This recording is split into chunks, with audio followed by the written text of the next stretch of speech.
ઉનાળાની શરૂઆતમાં કાળઝાળ ગરમી પડી રહી છે ત્યારે ગુરુવારે ચૈત્ર નવરાત્રીના પહેલા દિવસે અચાનક વાતાવરણમાં પલટો આવતા સાંજે વરસાદ સાથે પૂર ઝડપે ફૂંકાયેલા વાવાઝોડામાં કેરીના પાકને વ્યાપક નુકસાન જોવા મળી રહ્યું છે। વાવાઝોડામાં ભરૂચની પૂર્વ પટ્ટી પરની આંબાવાડીઓમાં વ્યાપક નુકસાન થતા ખેડૂતો પર આબ તૂટી પડ્યું હોય તેવા દ્રશ્યો નજરે જોવા મળ્યા હતા। ભરૂચની પૂર્વ પટ્ટી ઉપર આવેલા સુકલતીર્થ, તવરા, નિકોરા, મંગલેશ્વર સહિતના ગામડાઓમાં કેરીની વાડીઓમાં 80% પાકને નીચે પડતા ખેડૂતો પાયમાલ થઈ ગયા હતા। જેઓએ તંત્ર પાસે તેનો સર્વે કરી કોઈક રાહત મળે તેવી આશા અપેક્ષાઓ વ્યક્ત કરી હતી।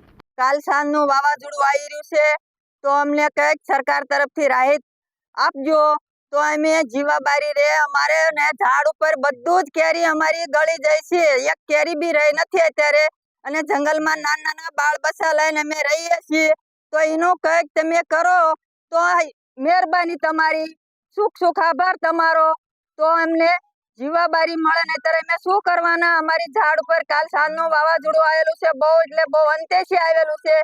છોકરાઓને પણ ખાવા પીવા મળ્યું નથી કાલ સાંજનું તો એ તમે કરજો સરકારથી સરકાર માન્ય બોલવી છે અમે તો તમારો આભાર છે એટલો।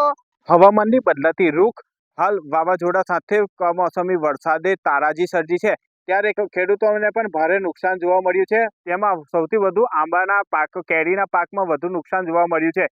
ગઈકાલે સાંજે મોડી રાત્રે ટાંકેલા વાવાઝોડાએ આંબા પરના મોર સહિત આંબાની કેરીઓ પણ નીચે ગળી જતા ખેડૂતો પાયમાલ થઈ ગયા છે। ત્યારે આંબાના વાડીઓ રાખતા જે માલિકો છે તેઓએ પણ આજે આ વિનંતી કરી છે કે અહીં જે નુકસાન થયું છે તેમાં તંત્ર અને તંત્ર દ્વારા અમને કોઈ પ્રકારની રાહત મળે, કારણ કે છેલ્લા કેટલાક વર્ષોથી કમોસમી વરસાદ અને વાવાઝોડા દ્વારા સતત ખેડૂતોને નુકસાન થતું હોય છે। આ વર્ષે પણ ગઈકાલે મોડી રાત્રે તાકેલા વાવાઝોડામાં ખૂબ જ મોટા પાયે આંબા પરથી મોર અને કેરીઓ ગળી પડતા ખેડૂતો પાયમાલ થઈ ગયા હોય તેમ દેખાઈ રહ્યું હતું। ત્યારે તેઓ પણ આજે એક જ વિનંતી કરી રહ્યા હતા કે અહીં જે આંબાના મોરમાંથી કેરી ખરી પડતા તેઓને લગભગ 70થી 80% જેટલું નુકસાન જોવા મળ્યું હતું।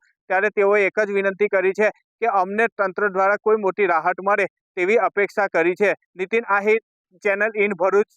નમસ્કાર।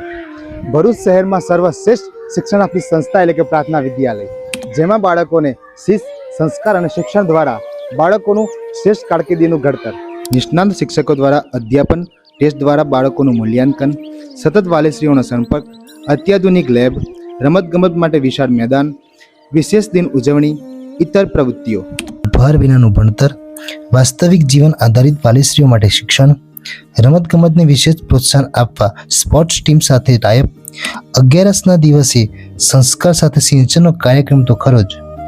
અને હા, આ વર્ષે પ્રાર્થના વિદ્યાલય વાલીશ્રીઓ માટે વિશેષતા બહાર પાડે છે।